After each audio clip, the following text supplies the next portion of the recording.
Welcome to Ahead of Their Time, a series where I show you how to create your favorite religions from media and pop culture in Crusader Kings 3.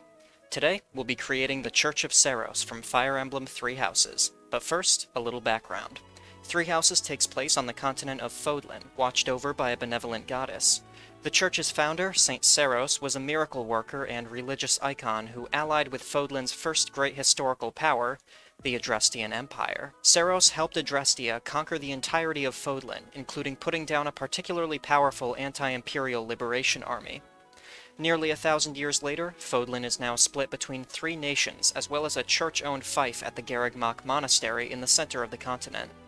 All the continent's nobility continue to respect the church and receive support and legitimization in return, giving the Church of Seiros a very powerful position over the politics of the continent, despite being the smallest of the four factions in terms of manpower. Throughout it all, the church keeps the commoners in good spirits, the nobility on the straight and narrow, and the goddess's will carried out across the land. They also conveniently write and curate the history and literature of the entire continent, so we can be absolutely sure that the official historical record I just relayed to you is 100% true and not in any way altered by any individual's personal agenda. With that being said, let's move on to which parent religion we'll be using as a basis for the Seiros faith. The sins and virtues of this faith are pretty synonymous to the typical benevolent traits that the organized faiths in CK3 share. Compassion, generosity, honesty, and anything else traditionally virtuous are encouraged behavior for everyone, from the weakest commoner to the mightiest emperor. The tenets I found most appropriate for the faith are very closely shared with Orthodox Christianity, so starting with that will give you both an appropriate array of sins and virtues and a lower piety cost for branching off as this faith. Speaking of tenets, take ecclesiarchy as your first one. It's called the Pentarchy if you're branching off a Christian faith, like I recommend. This gives the faith a small monthly increase to fervor for each of its held holy sites, and causes the clergy to have an opinion bonus of anyone who's completed a pilgrimage. Garrigmach Monastery isn't just a holy spot where many artifacts and saintly remains are stored, it's also the seat of power for the archbishop of the main branch of the church, has never been conquered in the history of Fodlan, and is both strategically and spiritually important. If a continent-spanning war were theoretically to break out, anyone who could successfully hold the monastery would have a massive advantage by its ease of defensibility and central location in Fodlan. You know, purely hypothetically. Next, pick up communion. This allows the nobility to pay to have their sins forgiven by the head of faith, and in turn allows the head of faith to excommunicate sinners, essentially putting a religious bounty on their head. Not only are excommunicated rulers unpopular, but any other ruler of the same faith who has the desire and the ability can, at any point, attack, imprison, and strip them of their titles. The secular rulers of Fodlan are expected to be pious followers of the faith, or at least pay lip service to it, and to have the implied approval of the church for their coronations. To make an enemy of the church is almost unthinkable for anyone who wants to keep their power and their head for very long. Finally, we'll be deviating from traditional Christian tenets and taking unrelenting faith, giving every follower of our faith a +4 bonus to their combat prowess, a small advantage in combat against religious enemies, and giving members of the clergy the ability to serve as commanders and knights in wartime.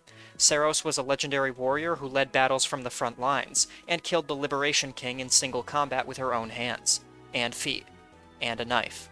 In the modern day, the church employs a standing army of soldiers and a small but highly skilled order of knights to protect its own interests, and fight for the people of Fodlan when the three nations can't or won't. Garrigmach Monastery also contains an academy for aspiring military officers from all three nations, who will one day be powerful knights and rulers in their own right. Next, we'll move on to the Doctrines. Gender, equal. Fodlan is in a medieval time period, but is also the setting of a video game released in 2019. The church worships a goddess, and its founder and namesake is a woman as well. Attitude, righteous. The church actually has a couple of heresies in Three Houses, the Western and Eastern churches, and although they differ in some areas of doctrine, they generally cooperate.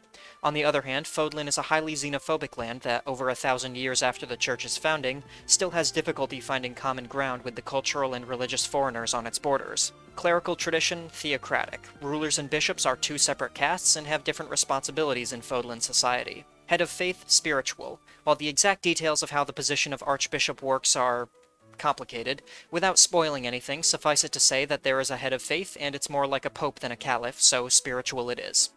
Marriage, monogamous. Nobody in Three Houses has multiple wives or concubines. Divorce, I don't think it's ever mentioned in the game, but the Seiros faith is so heavily Christian-inspired that must be approved is a safe bet. Bastardry, legitimization is a safe bet by the same logic as divorce, though you could make an argument for no legitimization to make sure that nobles are more careful with their breeding so they only make so many legitimate crest-bearing heirs. Consanguinity, again, thankfully, it's not a topic that gets brought up in the game. You can go with avunculate if you want to stay close to typical Christian doctrine, or whatever else you'd like. Same-sex relations are accepted. There aren't many gay, or rather bi, characters in the game, but those that are don't make any reference to their sexuality being unusual in society. Deviancy can be whatever you want as a player, it's never brought up. Shunned seems like a safe bet. Male and female adultery, I'd go either shunned or criminal as long as they're equal between genders. Kinslaying shunned, killing your family is bad and will piss them off, but it's not necessarily grounds for arrest.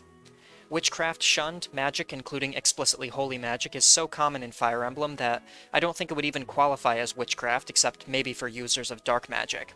There aren't many dark mages, at least among the Central Church. It's not a career path students of the Officers' Academy are typically allowed to follow, and there's definitely a sinister reputation surrounding them, but they're not subject to arrest. Clerical Function, Alms and Pacification. We already get to simulate the Knights of Seiros through the Unrelenting Faith tenet, and Seiros bishops seem to be much more about preaching and giving back to the community rather than conscripting.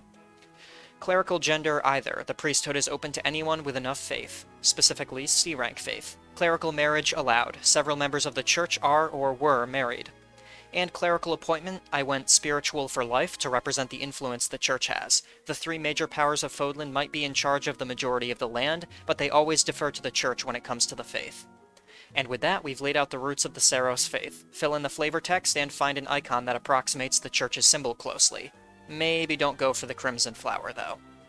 So how does it play? Well, a lot like Christianity, to be honest. As I mentioned, the Pentarchy and Communion tenets are lifted straight from Orthodox, and while Unrelenting Faith gives this new religion some militant flavor and gives you an edge in war, it doesn't offer mechanics that especially overhaul how the religion will dictate your gameplay. Do your best to be a pious noble by going on a pilgrimage and buying indulgences, and your religious head will be your best friend. But any Seiros worshipper who falls from grace will have serious problems holding on to power. The benefits you get for controlling your faith's holy sites could also lead you to compete with the existing religions for control over Rome, Constantinople, Jerusalem, or wherever else your parent faith's holy sites are. Alternatively, you could go with temporal leadership and make yourself the Archbishop of the Faith, and rake in money from desperate sinners while leveraging your secular power against all your enemies. It's a single-player game after all, play in the way that's fun for you. Thanks for tuning in once again. Make sure to vote in the straw poll in the description on which faith you want to see me cover next. I make a new straw poll after every video rather than using the stats from the previous ones, so you're missing out if you aren't voting on the faith that interests you most each week. Let me know what you thought of the Seiros faith, and I'll see you next time.